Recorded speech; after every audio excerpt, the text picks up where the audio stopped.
Pour la nostalgie, le bruit d'une cassette qu'on rembobine, l'odeur de la craie sur un tableau noir. Pour la satisfaction, le son d'un déballage de produits, une image d'organisation parfaite, un avant-après spectaculaire. C'est la 6e loi, et peut-être la plus importante, une idée ne devient pas virale grâce à l'information qu'elle contient, mais grâce à l'émotion qu'elle transmet. Avant même de penser à l'idée, il pensait à l'émotion qu'il voulait provoquer. Le contenu n'est qu'un véhicule. L'émotion est la destination. Les gens oublient les faits, les chiffres, les arguments. Ils n'oublient jamais ce qu'ils ont ressenti. Voulez-vous qu'ils se sentent inspirés? Satisfaits? Indignés? Choisissez une seule émotion et construisez toute votre idée autour de ce but unique. J'ai reposé le 6e carnet. Ma tête tournait. J'avais l'impression d'avoir découvert une carte au trésor. Mais il en restait un. Un seul carnet, tout au fond de la malle. Il était différent des autres.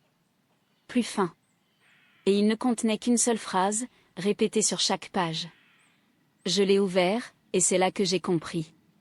C'est là que toutes les pièces du puzzle se sont assemblées pour former l'image finale. Ce n'était pas une méthode pour trouver des idées. C'était une méthode pour les filtrer. C'était la 7e et dernière étape.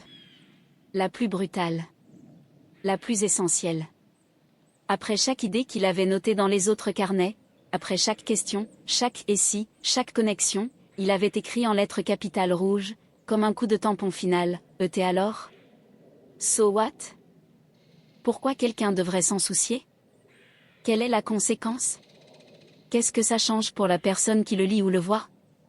Si la réponse à cette question n'était pas immédiate, simple et percutante, il barrait la page entière dans ses autres carnets. Et alors, était son filtre impitoyable. Une idée pouvait être curieuse, drôle, intelligente, bien formulée. Mais si elle ne passait pas le test du « et alors », elle ne valait rien. Elle restait du bruit. Et j'ai réalisé que c'était mon problème. Je produisais des vidéos qui étaient des « quoi ». Mais je n'avais jamais de « et alors ». Je donnais des informations, mais sans impact, sans raison d'y prêter attention. Ce jour-là, dans ce grenier, j'ai compris que le secret pour trouver une idée virale n'était pas dans l'abondance.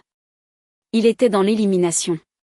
Il n'était pas dans ce qu'il faut faire, mais dans ce qu'il faut refuser de faire. Il faut refuser les idées qui n'ont pas de « et alors » puissant.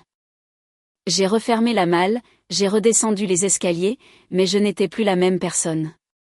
J'ai laissé tomber toutes les listes de tendances. J'ai pris une feuille blanche. J'ai noté une petite curiosité que j'avais depuis l'enfance, une frustration partagée, j'ai fait une connexion inattendue, je l'ai simplifiée avec une analogie, j'ai choisi l'émotion de l'émerveillement. Et puis, je me suis posé la question. La seule qui compte. Et alors ? J'ai trouvé la réponse. J'ai fait la vidéo. Et pour la première fois, les chiffres se sont envolés. Non pas parce que j'avais trouvé un hack, mais parce que j'avais enfin créé quelque chose qui comptait, ne serait-ce que pour quelques secondes, pour les autres. La viralité, ce n'est pas un coup de chance. C'est le résultat d'un processus. Un processus d'empathie, de curiosité et d'une honnêteté brutale avec soi-même. Un processus qui commence toujours par une question et qui se termine toujours par la même. Et alors ? Partagez avec quelqu'un qui veut se lancer. N'oublie pas de t'abonner.